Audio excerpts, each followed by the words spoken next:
So Lewinsky getting kicked out of the White House. If you have not watched the full interview, and I mean the full interview, and you need to, it was epic. And there are so many people that are saying, oh, that was so rude on Vance and Trump for kicking him out and for saying the things that he did. Do you not know the history of Zelensky and what he's done to his country? This has been, for me, this has been one of the things that I hate the most about my country is that it's supporting Ukraine, not the people. The people are the people. The people are being abused by this man, are being abused. These are all the same people. They're all connected with Trudeau, with Biden, with Macron, with the German chancellor. All of these people have been working together with the UK as well. That's where Zelensky went right afterwards to the UK to beg for more money.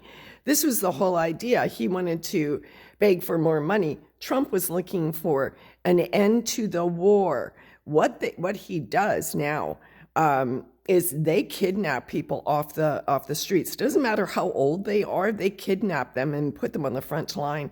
He doesn't care about that his people are being slaughtered in the street, because that's what's happening, guys. He is slaughtering his people in the streets.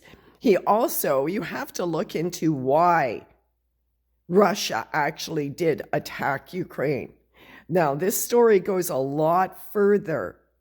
And what he did to Ukraine, how he forbid for anybody to speak Russian in there and they would be put in prison. There's no freedom of speech in Ukraine. There is more freedom of speech. There is more freedoms. People live like the 80s in Russia. They have a very prosperous life and they're not controlled. They're better off in Russia than they are in Canada. It is. If you start to look into it, it's a bunch of bull turd crap that you hear about Russia. Ukraine, on the other hand, they go around with the swastikas. They go around attacking the churches. They banned the Orthodox Church, and they went and they killed a lot of the priests in the streets. Like, you got to know what happened to lead up to that, and that's what was leading up to it. This man is a monster. I am surprised that Trump is even allowing, well, I'm not really though, because Trump really is a diplomat. I know people will say he's not. No, he wants to be friends. He wants to make deals with everybody. He figures that if he makes a deal with them on a financial level, that isn't to do with war or anything, but it is to do with furthering the country. He can get them out of war, out of this whole idea that they have to work on the war machine, on building weapons and that. Trump is trying to bring that back, take that down. Zelensky is threatening Russia with nuclear weapons. And he got those nuclear weapons from Biden prior to Trump. I hope, my personal opinion is, I hope Trump pulls out of NATO. Last year, they gave almost $1 trillion to NATO. There's about $1.5 trillion. So basically, the rest of the people that are in NATO put in half the budget of what Trump puts in, of what we put in. We put in $28 billion last year. Trump put in almost $1 trillion, or United States put in almost $1 trillion. He's talking about pulling it out, and that would be the equipment, the soldiers, just the money train. That was the whole U.S. aid that was going on, all this money that was going backdoor to keep on this war thing. They don't care about the people. Lewinsky doesn't care about his people. He didn't want to respect America. That's why he didn't show up in a suit. I know you think, oh, that's a big deal. It is a big deal. Respect for the country that has given you over $300 billion. I think you should show a little respect. And then all the posts that Lewinsky did over the past couple of weeks about Trump, and then he goes to I don't understand why he expected anything more than what he got. He got exactly what he deserved.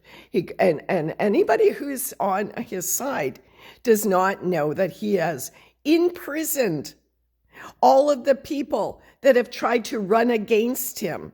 He's got martial law right now. They can't hold an election. They don't want him. He's got like a 4% approval rating. He's holding his people hostage. and bombing the shit out of them by creating this war, constant, doesn't care about it. It's one of the most beautiful places in the world it was, that has been now demolished because everybody keeps on giving Ukraine money. Why are we giving to continue this? Why are we continuing? What's so bad about Russia? As far as I'm concerned, they should have let Russia take Ukraine. It used to be Russia. Zelensky is a maniac.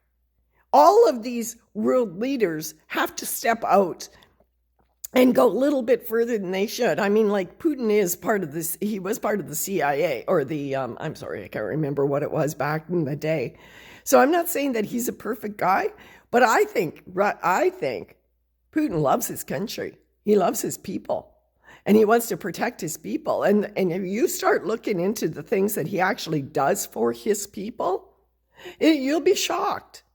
He's got a really great society for his people. He doesn't even allow certain poisons in the food that Americans have been poisoned with, and Canadians and stuff. Like, he wants a healthy, well-educated people. Is that what we get? Is that what we get? Because I don't think so. I don't think that's what we're getting. And they don't have this insane inflation. You know, like, you can get a 3-bedroom place like $400 American in a nice neighborhood with heated floors. Like, it's just crazy what happens here in the propaganda. Russia, Russia, Russia. When we are supporting, like, Ukraine, we're supporting Ukraine. That's a terrorist organization, and it should be declared. His government should be declared, not the people. And then we're supporting Gaza here in Canada. Like, again, another terrorist organization. And we're bringing these people in, and now they're becoming terrorists in our own countries.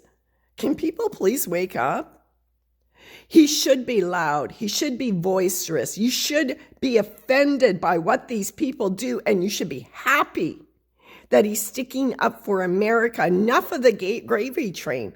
Enough of putting money towards wars. And close the borders. Bring it back home. Take care of your people, and let Canada be the 51st state.